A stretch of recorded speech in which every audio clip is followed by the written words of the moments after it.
1060082 dari jurusan Ilmu Ekonomi, Fakultas Ekonomi, Universitas Negeri Padang pada mata kuliah Statistika dengan dosen pengampu Bapak Dr.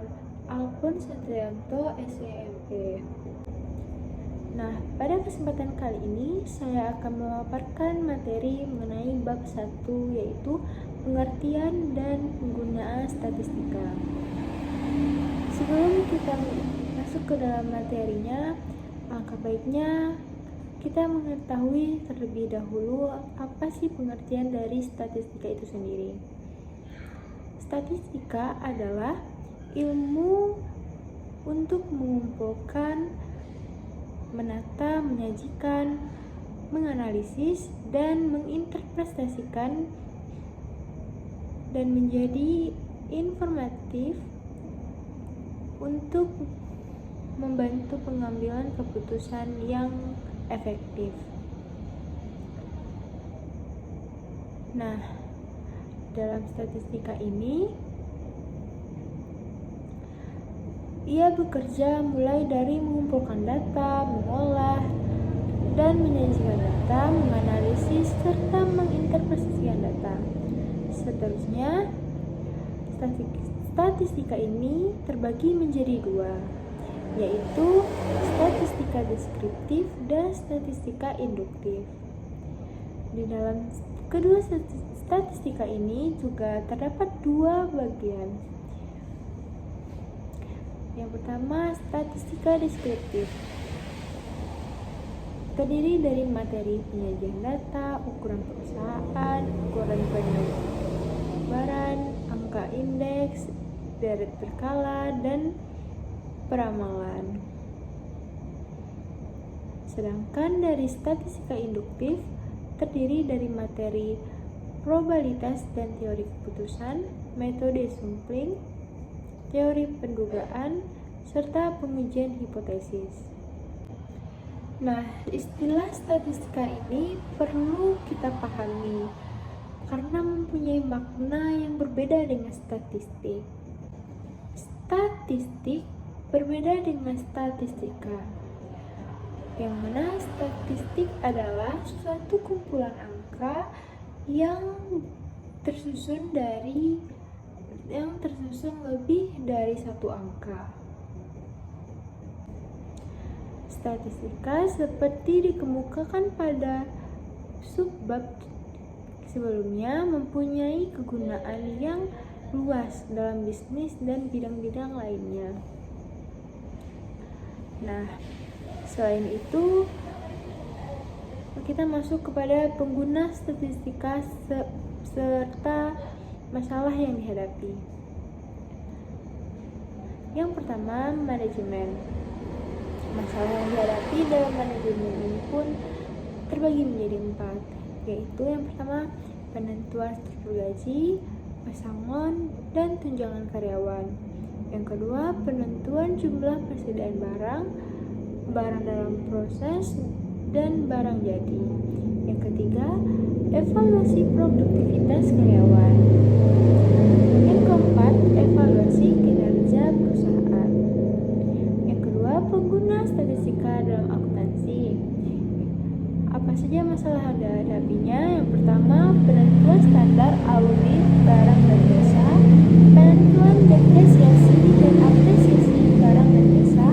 Yang ketiga, analisis rasio keuangan perusahaan.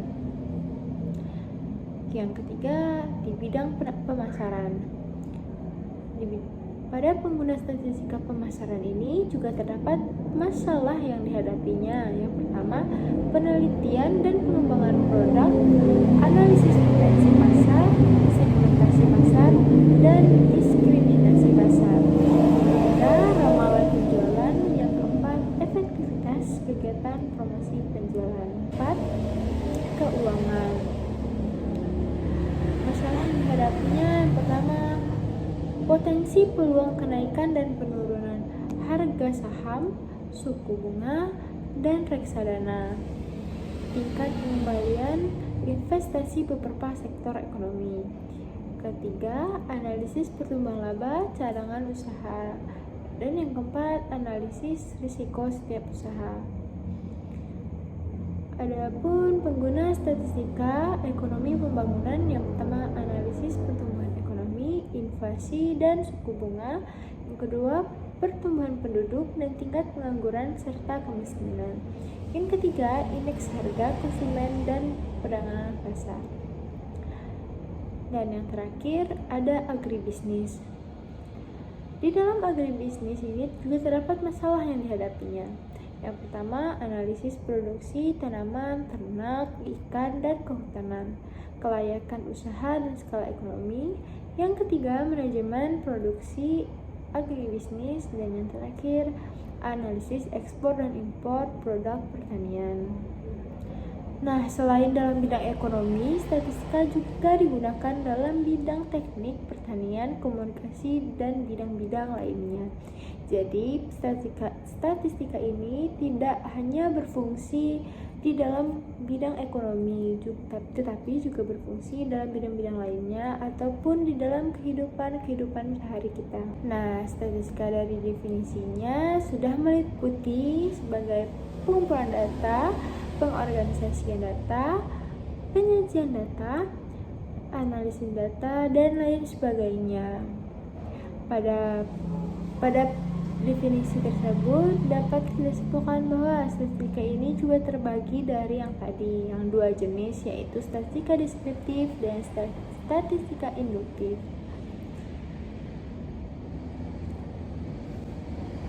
Nah, dalam pembagian dua statistika ini, yang mana statistika deskriptif mempunyai definisi, yaitu statistika deskriptif adalah metode statistika yang digunakan untuk menggambarkan atau mendeskripsikan data yang telah dikumpulkan menjadi sebuah informasi.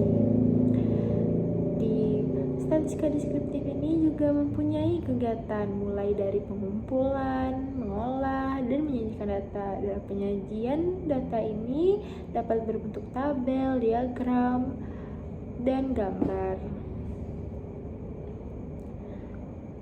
Sedangkan yang kedua, tadi kita sudah menyebutkan bahwa statistika deskriptif. Sekarang kita akan membahas kepada statistika induktif, yang mana pengertian dari statistika induktif ini sendiri adalah metode yang digunakan untuk mengetahui tentang sebuah populasi berdasarkan suatu sampel atau contoh dengan menganalisis dan menginterpretasikan data menjadi sebuah kesimpulan. Dalam statistika induktif ini, kita mengetahui bahwa suatu hal dari suatu populasi yang berdasarkan sampel lalu yang ditarik dari populasi tersebut. Nah, tadi kita sudah membahas tentang statistika induktif yang disebut juga dengan istilah populasi dan sampel. Apa sih makna dari kata tersebut, kata populasi dan sampel? Di sini saya akan menjelaskan sedikit bahwa populasi adalah sebuah kumpulan dari semua kemungkinan orang-orang, benda-benda, dan ukuran lain dari objek yang menjadi perhatian. Nah, sedangkan sampel adalah suatu bagian dari populasi tertentu yang menjadi perhatian. Nah, pada jenis-jenis data ini juga terbagi menjadi dua, yang mana data tersebut ada terbagi menjadi dua macam. Yang pertama, data kualitatif, di mana di sana dijelaskan pada yang pertama jenis kelamin, warna kesayangan, asal suku, dan lain sebagainya. Sedangkan yang kedua adalah data kuantitatif, yang mana di dalam data kuantitatif ini juga terbagi menjadi dua bagian. Yang pertama, data diskret yang menentukan jumlah mobil, jumlah staf, jumlah TV, dan lain sebagainya. Sedangkan dari data kontinu, maka dibagi menjadi berat badan, jarak kota, luas rumah, dan lain-lain. Nah, tadi saya sudah menyebutkan bahwa jenis-jenis data ini terbagi menjadi dua, yang pertama data kualitatif dan data kuantitatif. Sekarang apa sih pengertian dari masing-masing data kualitatif dan data kuantitatif? Data kuantitatif itu sendiri merupakan data non-angka atau numerik, seperti yang saya sebutkan tadi, seperti jenis kelamin, warna kesayangan, dan asal suku. Yang mana data kualitatif ini digunakan apabila kita tertarik melihat proporsi atau bagian yang termasuk dalam kategori. Nah, contohnya, berapa persen jenis kelamin pria dibandingkan wanita, warna apa yang disukai oleh sebagian besar penduduk, dan berapa persen suku tertentu dibandingkan dengan suku lainnya. Nah, kita masuk kepada kedua nih. Apa sih pengertian dari data kuantitatif? Data kuantitatif ini kebalikan dari data kualitatif, yang mana di data kualitatif tidak merupakan angka, sedangkan di data kuantitatif ini merupakan data angka atau numerik seperti jumlah mobil, jumlah TV yang diterdapat di suatu toko misalnya. Nah, jadi itu perbedaan dari definisi data kuantitatif dan data kualitatif. Nah, di data kuantitatif kan juga dibagi menjadi dua, yang mana data diskret dan data kontinu. Lalu data diskret itu apa sih dan data kontinu itu apa? Nah, data diskret sendiri merupakan data kuantitatif yang adanya khusus dan merupakan hasil perhitungan serta biasanya berupa bilangan bulat. Sedangkan data kontinu merupakan data kuantitatif yang nilainya menempati semua interval pengukuran dan merupakan hasil pengukuran serta bisa berupa bilangan pecahan dan bilangan bulat. Nah, selain pembagian kualitatif, kuantitatif, diskret, dan kontinu, ada juga nih yang membagi data ke dalam data primer dan data sekunder. Nah, tadi kan kita sudah membahas banyak jenis-jenis data. Sekarang ada lagi yang data primer dan data sekunder. Data primer ini merupakan data yang diperoleh langsung dari sumbernya atau objek penelitian. Jadi data primer ini langsung. Sedangkan data sekunder merupakan data yang sudah diterbitkan atau digunakan pihak lain. Contohnya, data sekunder ini adalah data yang diambil dari koran, majalah, jurnal, dan publikasi lainnya.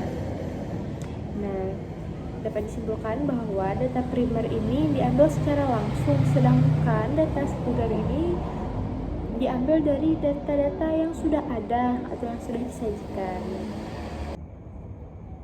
Selanjutnya kita masuk kepada bagian sumber data statistik.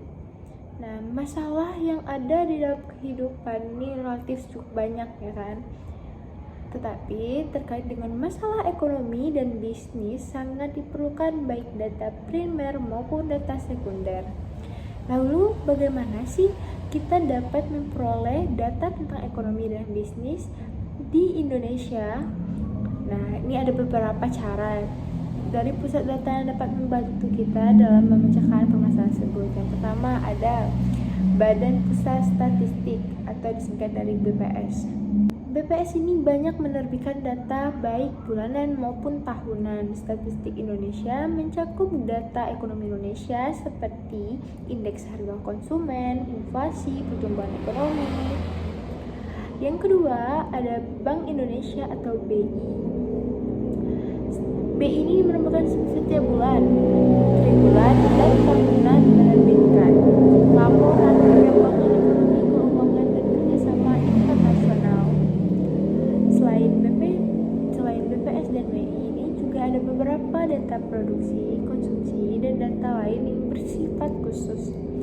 Dapat dicari di jurusan atau departemen masing-masing seperti Departemen Perindustrian dan Perdagangan, Departemen Pertanian, Departemen Keuangan, dan lain sebagainya. Beberapa majalah juga memberikan data tentang ekonomi dan bisnis, majalah Prospektif misalnya, Ia mengkaji bisnis dan investasi, pasar saham, dan kinerja keuangan perusahaan emiten. Yang bisa nih kita kunjungi situsnya misalnya di http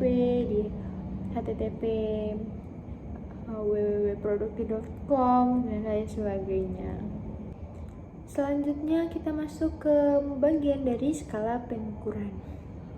Skala pengukuran ini merupakan cara mengatur suatu variabel dan ada terbagi menjadi 4 jenis skala pengukuran. Yang pertama ada skala nominal, skala ordinal, skala interval, dan skala rasio. Yang pertama kita akan membahas dari skala nominal. Skala nominal ini adalah ukuran yang paling sederhana di mana angka yang diberikan kepada objek mempunyai arti sebagai label saja dan tidak menunjukkan tingkatan apa-apa.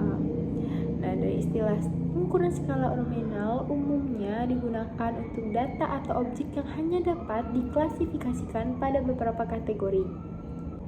Selanjutnya skala ordinal. Tadi kita sudah membahas skala nominal, sekarang kita membahas skala ordinal. Yang mana skala ordinal ini adalah angka yang diberikan di mana angka-angka tersebut mengandung pengertian tingkatan. Ukuran ordinal ini digunakan untuk menggunakan objek atau data yang terendah mau sampai yang tertinggi atau sebaliknya. Selanjutnya yang ketiga ada data skala interval. Skala interval ini adalah suatu skala pemberian angka pada klasifikasi atau kategori dari objek yang mempunyai sifat ukuran ordinal dan ditambah satu sifat lain yaitu jarak atau interval yang sama dan merupakan ciri dari objek yang diukur. Yang terakhir ada skala rasio. Skala rasio ini adalah skala yang mencakup semua skala nominal, ordinal, dan interval di samping memberikan keterangan tentang nilai absolut dari objek yang diukur. Nah, skala rasio ini adalah penggabungan dari 3 skala tadi yang kita sudah jelaskan, yang mana skala-skala itu tergabung dari skala nominal, skala ordinal, dan skala interval. Nah, masing-masing skala ini juga mempunyai kegunaan, yang mana tadi kita sudah menjelaskan definisi dari skala-skala tersebut. Sekarang kita membahas tentang kegunaannya. Yang pertama, skala nominal ini berguna untuk nilai aset perbankan. Yang kedua, skala ordinal untuk aset perbankan juga. Yang ketiga, skala ordinal untuk kriteria saham perusahaan otomotif dan komponennya di BEI. Skala interval untuk klasifikasi saham perusahaan otomotif dan komponennya di BEI. Skala rasio untuk harga saham, penjualan mobil, dan inflasi. Nah, itulah yang definisi dari macam-macam skala dan juga kegunaannya. Nah, tadi kita sudah menjelaskan tentang apa saja kegunaan statistika pada berbagai bidang kehidupan. Yang pastinya statistika ini sangat berguna sekali dalam bantu pengambilan keputusan yang tepat menggunakan kaidah pembuktian dengan memanfaatkan data dan fakta yang ada yang mempunyai nilai informasi.